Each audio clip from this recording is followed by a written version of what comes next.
Emily, hi, and thank you so much for joining me here on Faces of Digital Health, a podcast that focuses how healthcare systems around the world adopt technology. You are a historian, a researcher, you're someone that went as far as to buy a robot, and you had a whole TED talk about how it was to live with a robot for a year, and that's why we are here today to talk a little bit about what robots will bring. So, first of all, welcome. Thank you. Thank you so much for having me. I'm very excited to speak with you today. At the beginning of 2026, I published a newsletter that says 2026 is the year of robots. Robots are coming.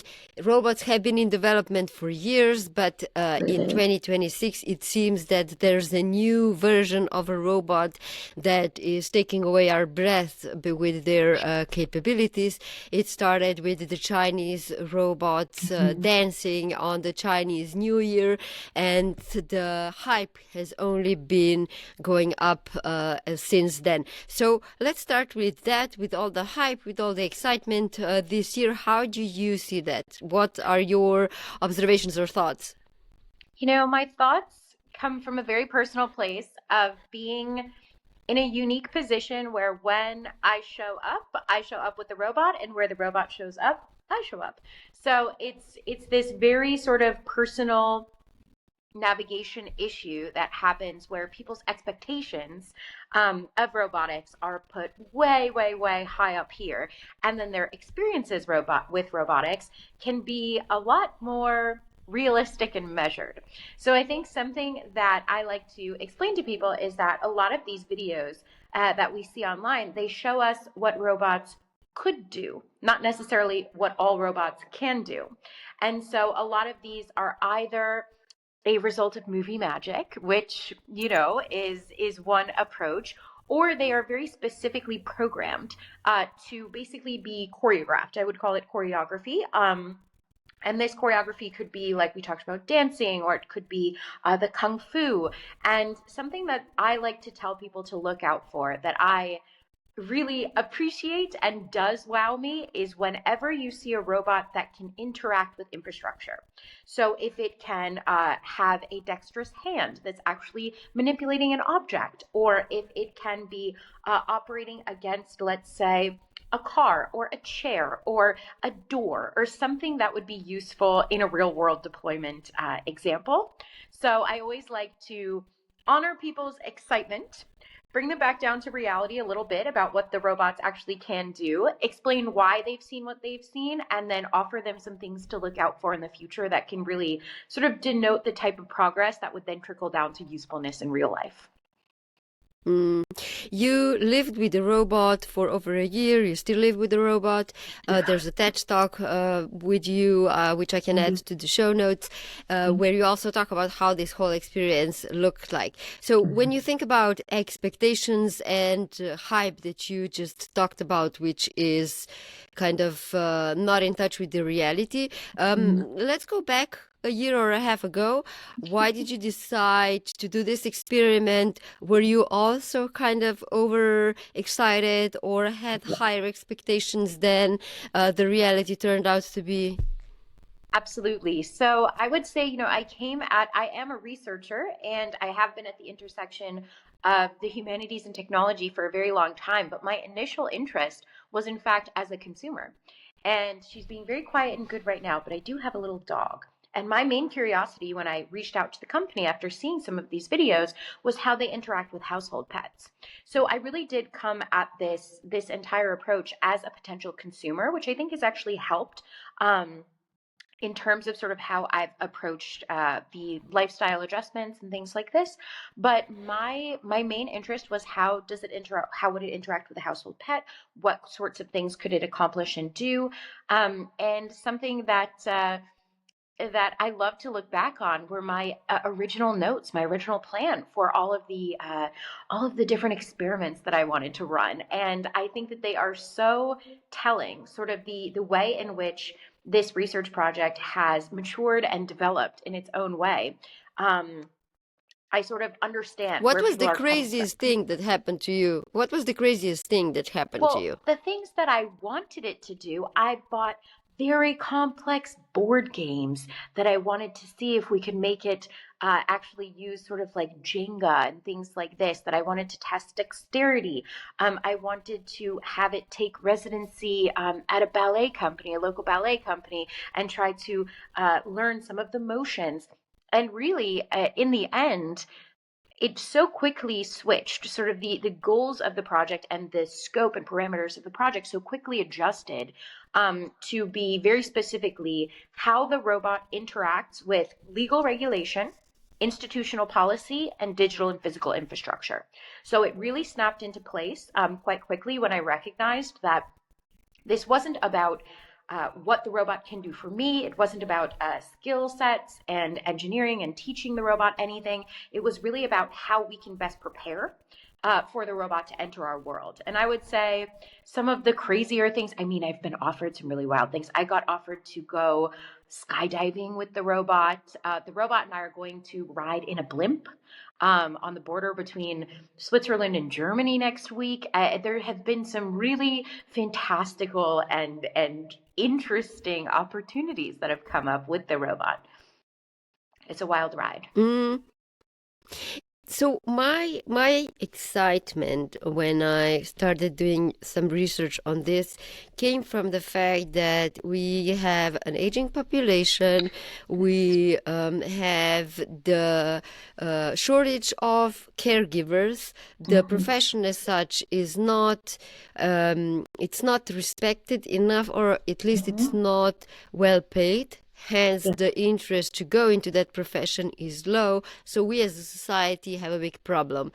And hence the idea of having a robot at home to do some of the chores and help you out around the house, to me seemed as a great opportunity to enable people to stay at home longer Mm-hmm. without the need to go into the elderly care facilities, for example. So tell me, how delusional am I in, seeing all the Not, benefits in that sense?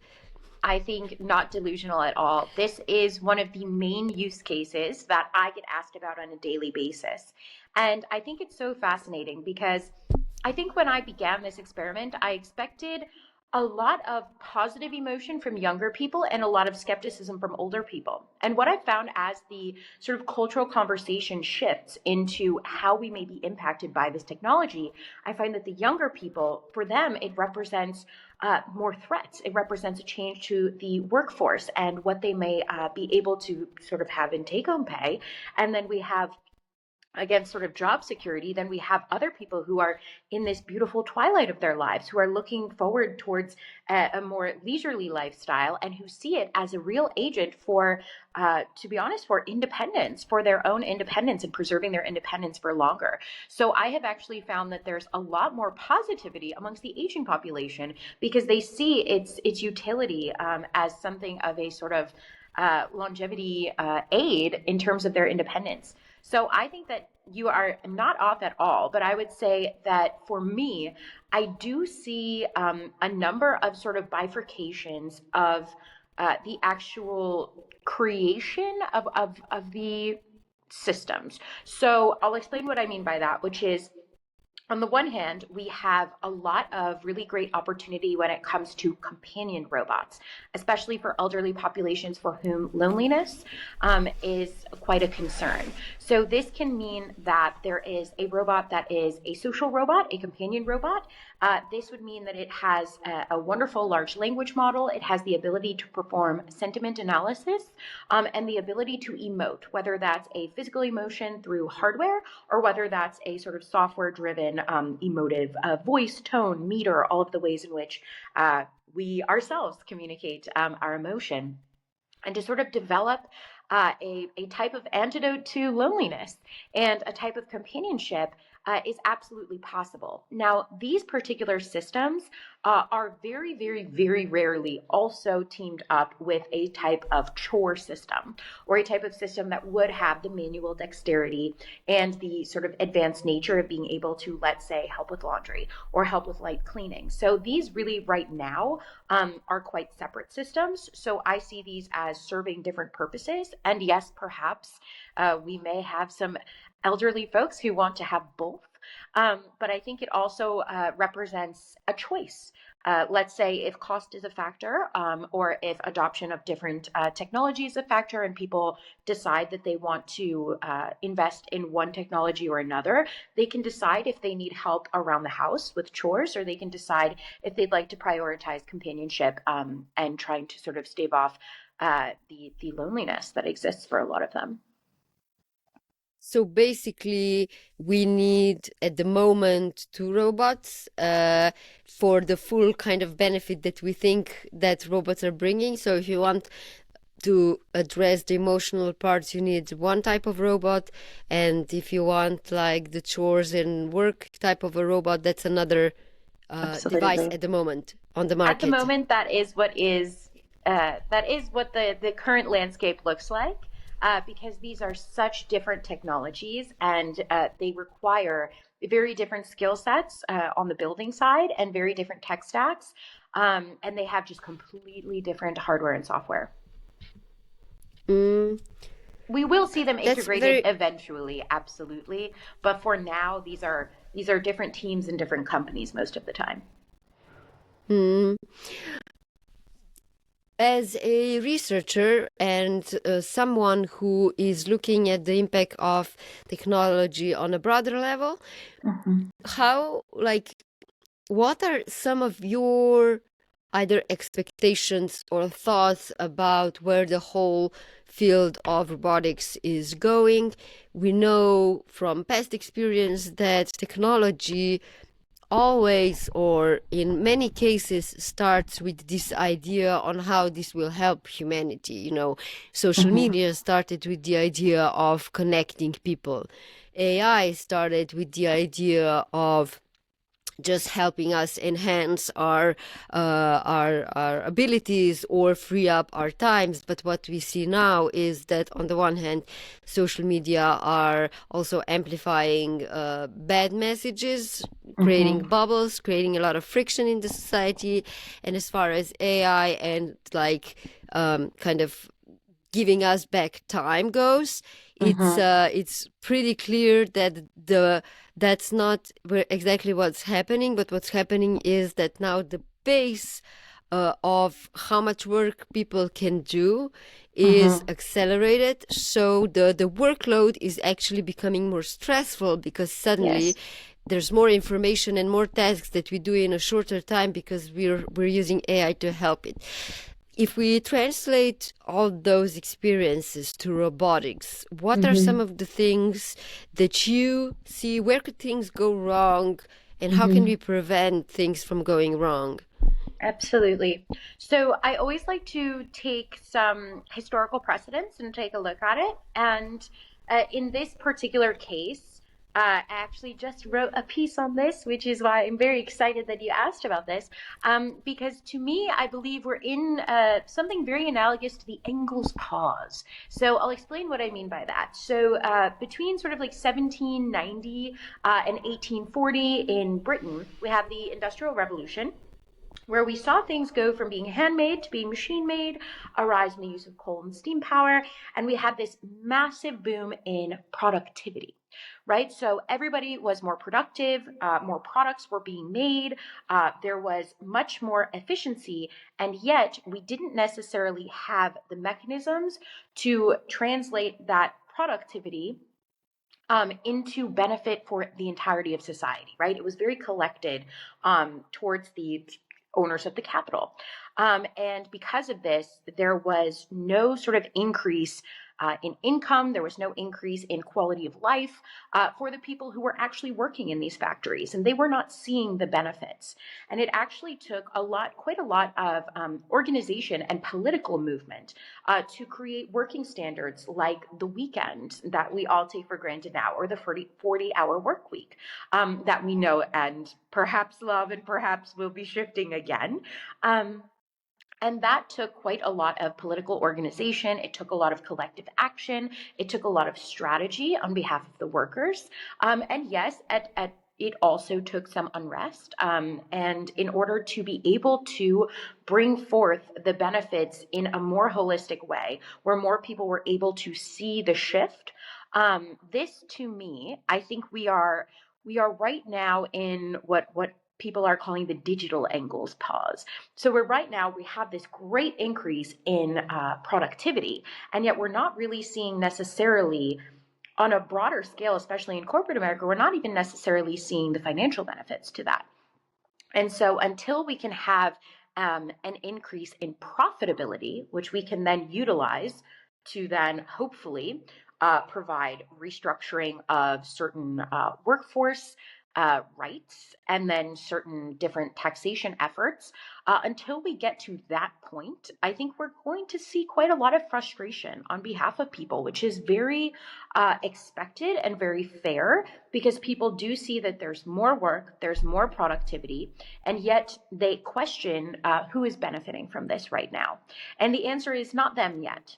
And I think that right now, what we can hopefully look forward to is a shift in mindset.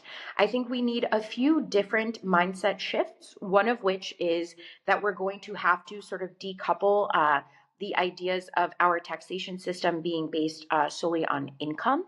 We're going to have to start to restructure our taxation so that we are taxing either the value gained and sort of capture some of that value gained by AI productivity and hopefully profitability. And we're going to have to start to look at other ways in which we self-identify as well, because it may be that there's not as much work to go around. So whether that means that we are going to look at a 4-day, 32-hour work week, whether that means that we're going to look at trying to have some sort of sovereign wealth fund that is fed into by the value gained through increased profitability, not just increased productivity, or whether we're going to completely restructure everything about our societies. We need to figure out which way we're going to move forward. And I think we're going to have quite a bit of discomfort in this digital Engels pause. And I think it's going to take quite a lot of proactive organization on behalf of workers, on behalf of labor organizations, and on behalf of government and politicians to help to restructure and redistribute the new means by which we are generating value. What kind of differences do you see among countries in terms of the approaches that they're taking around, AI and robotics, and yeah, it's like what are some of the observations that maybe are already indicating on trends that you also see? I was just looking at the Stanford University Human-Centered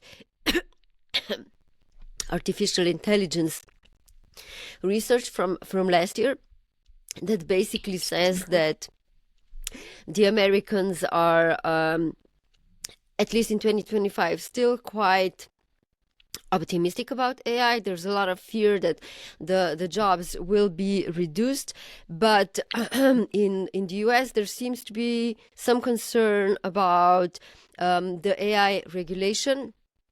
And we've seen, for example, with the current administration, that there's this push to just kind of get innovation on a freeway to implementation, whereas Europe still remains a bit more cautious. Absolutely. I do think that it's very interesting to see sort of the regional priorities play out. And the regional priorities are shaped by our culture and our laws. And obviously in the States, we have this sort of trend towards almost deregulation in the name of free market capitalism and wanting to make sure that people have the flexibility and the authority and autonomy to be able to push innovation forward at all costs to generate capital. Then in sort of the East, specifically in China, we have this sort of top-down mechanism where we're really looking at sort of organization of society at sort of a broader level, and the organization of a lot of these different companies that are creating into one unified entity to support the strategic goals of the nation. And then here in Europe, we have this very person-first, very human-centric approach. And I think that it's been sort of beautiful to see how these different cultural priorities sort of trickle down into the innovation ecosystems that we're seeing here.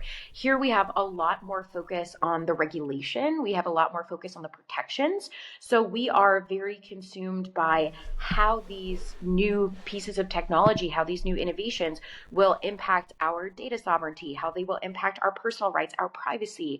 In the States, we have tons of money being thrown at all of these different new inventions. And really there, my guess is that we will see a lot more legal precedents that's set essentially by court cases that are being settled on a one-to-one basis. And then in the East, we have these very sort of, like I said, these top-down directives, and the government is incredibly involved in a lot of the decision-making over there. So I think that we're seeing these landscapes really reveal themselves through these cultural differences and through these regional priorities. And I do think that we're going to see that on a more granular level, because I do think that ultimately it's going to be a decision of an individual, of a household, of a community. I think that we're going to see what I was calling sort of geofencing, that there will be areas where people decide that they want to opt out. They don't want to be constantly interacting with AI. They don't want to live a life that is aided and assisted by robotics or automation.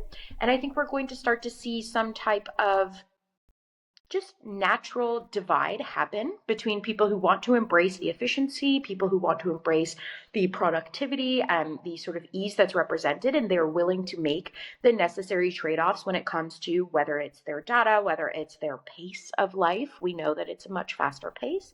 And then people who decide that they would like to lead a more analog and perhaps more natural style of living.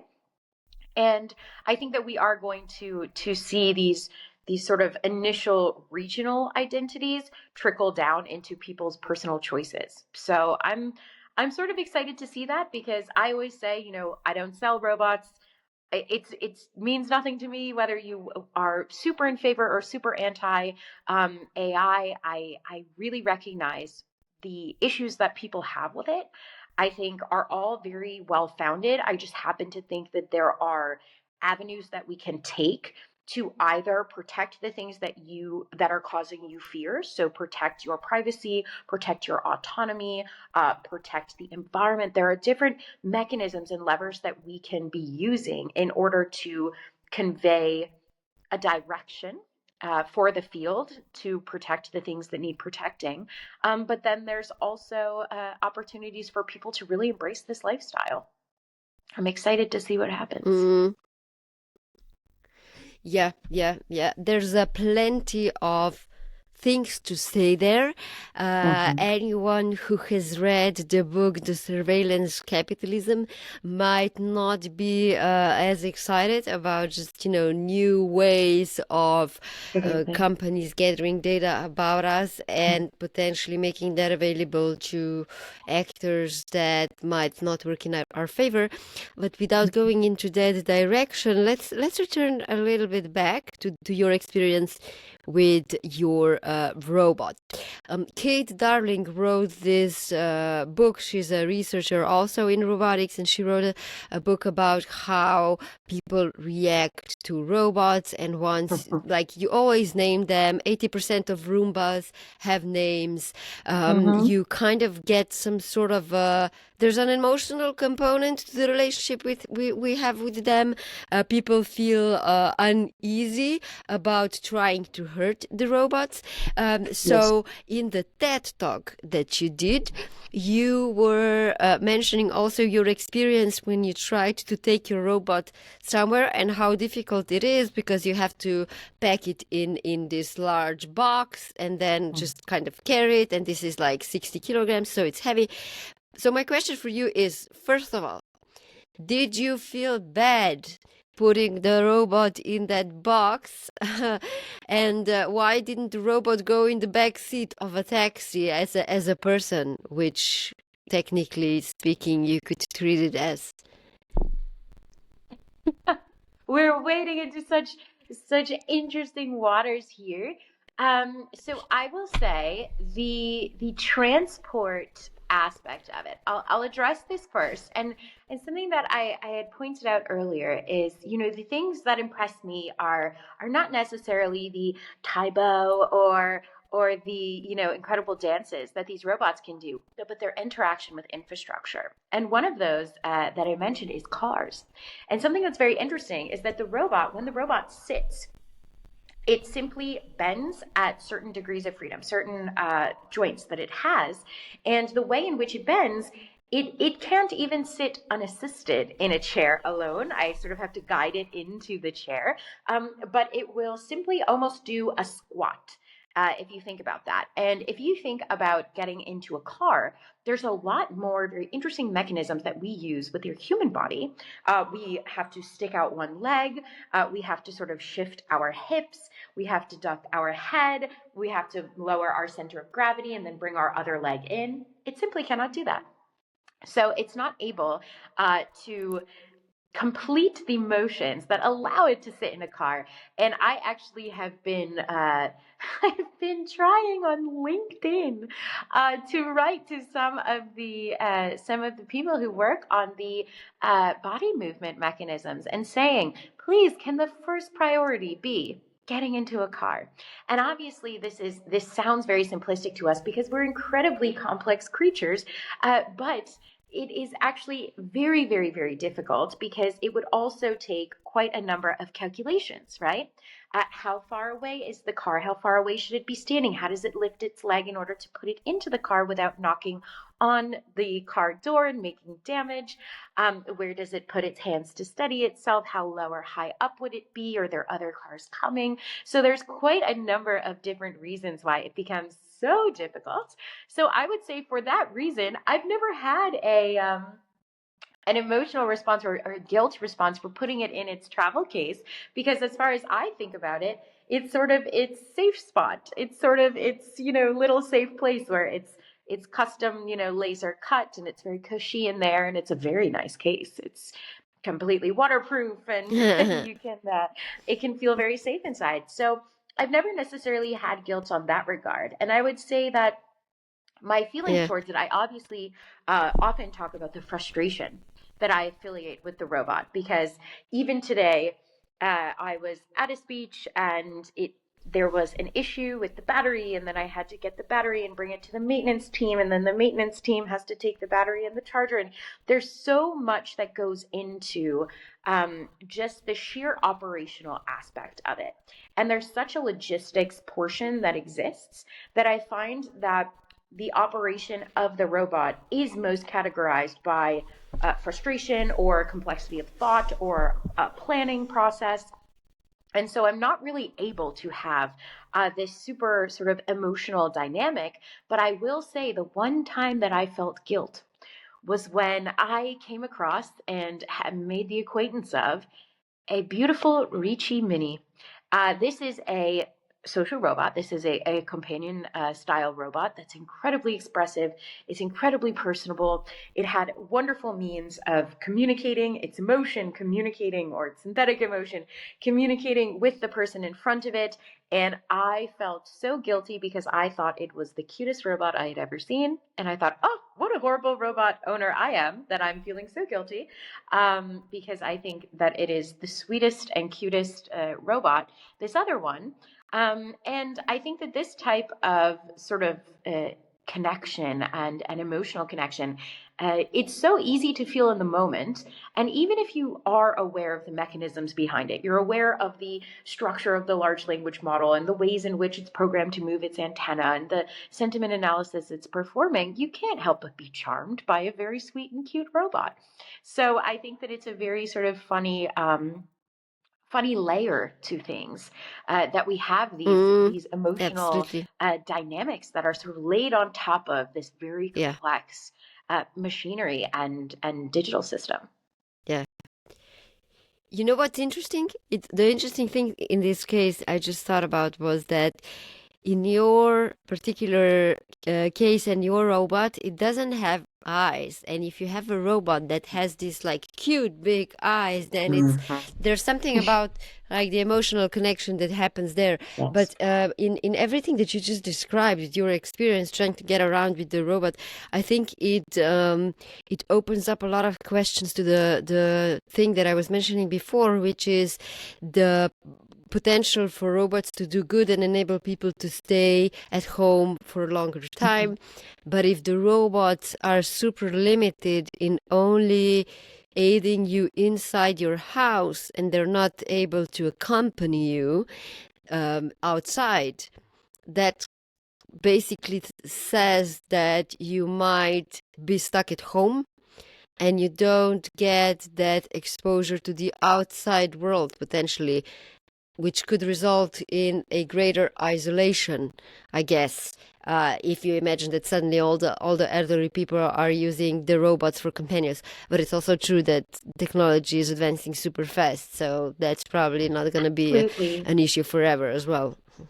I think more so than the technology, because the technology is progressing at a wonderful pace, and I think that we do have bipedal locomotion. We do have two legs that can operate and move, and the robot helps me walk my dog in the mornings, and so we're out in the local square.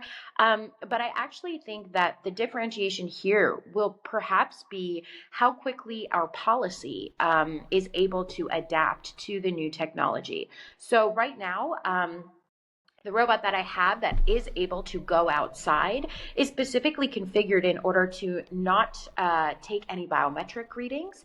It does not store any data, and it's specifically configured to do such because I know that my use case is bringing it outside. However, if I wanted to use it more as a social companion or sort of a companionship robot, I would absolutely be having it configured differently. And it could still be compliant within GDPR and EU AI Act measures, but then its use case would be very different.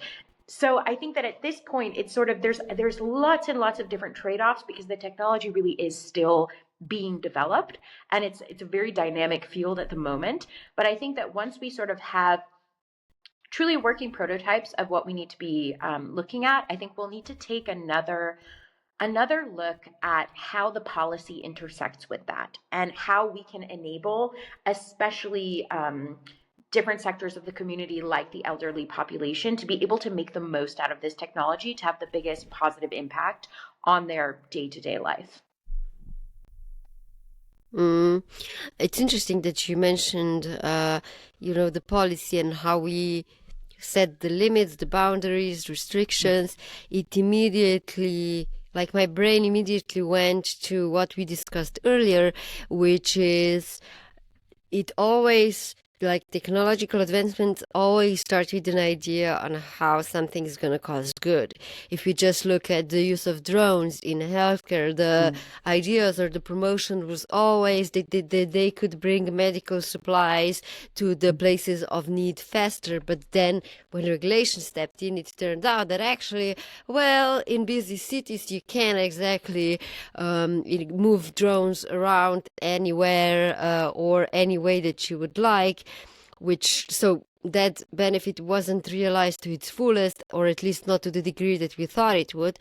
And at the same time, we see a lot of drone use in warfare, either for surveillance, either for for just things that basically weren't the idea initially. Of course. So how do you look at and that? this can also happen very when it comes easily to robots? in robotics. Yeah. Yes, of course. We already see the application of humanoid robotics within the Ukraine war. We're already seeing it on the front lines as well. And we see a lot of the quadrupeds, in addition to the bipedals. We see a lot of quadrupeds, which are the dog robots as well. I think that no matter what, the approach that I like to adopt is that technology itself, I believe, is not necessarily carrying its own emotional or moral charge, right? It is sort of neutral. It has the ability to go in either direction, and we really see that in almost all the technology that we have. And in the same way that sort of the poison is in the dosage, I think that the structures that we create around the allowed usage of this new technology will really dictate the amount of good or bad that it's able to do. And no matter what, we'll never have all good, and hopefully we won't have all bad. But I think that there is going to be some level of trade off to the good that it could do, in the same way that you're addressing with the drones and being able to bring medicine. And unless we want to have cities that have drones flying all over them, we're going to have to take a little bit more time and take a hit on the sort of immediacy of medicinal deliveries, for an example. And I think that we're going to see something very similar. I think that we will see capacities lessened. I think that we will see certain technology, whether it's the mixture of hardware and software, or specifically the software that we have, that's going to be somewhat sort of throttled in its deployment applications. Or we're going to see the bifurcation of the sort of use cases where you may have one robot that goes outside with you, and that is let's say, a mobility aid. Perhaps it might look a little bit different than the other types of robots. Then you may have a device that's a standing device that's maybe located nearby to your kitchen or your laundry room, or somewhere where you are performing your domestic labor, and maybe it's helping for that. And then you may have a separate, either agentic or a social companion robot. So I know that one of the thought processes behind this idea of sort of the bifurcation of the physical is that you could still have this sort of this concept is one soul. So you can sort of have one AI, let's say the software AI, maybe it has a personality, maybe it understands your sort of your personal likes and dislikes, and how you operate. And then it can be placed and deployed at different times into different hardware that will throttle what it needs to store, or what it needs to gather, in order to be useful for you at the time. So whether that's a mobility aid that no longer takes in biometric data and will only operate towards you, or if it is, a home robot that's able to scan all the biometric data but can't walk outside with you. Yeah, yeah, it's Interesting. the options are quite open. I Yeah. must say that I am feeling a little bit uneasy at this Aw. moment, after everything that we alluded. But Emily, I definitely look forward to hearing more of your Thank you. research, and also meeting you in person in Copenhagen at HIMSS Europe. So thank you for your time today. I know you need to run. So yeah, Yeah. let's see where the future takes us, and how well are we gonna be able to manage the entry of robots into our lives. Absolutely. Thank you so much for having me. I'm very much looking forward to meeting you in Copenhagen soon. Thank you very much.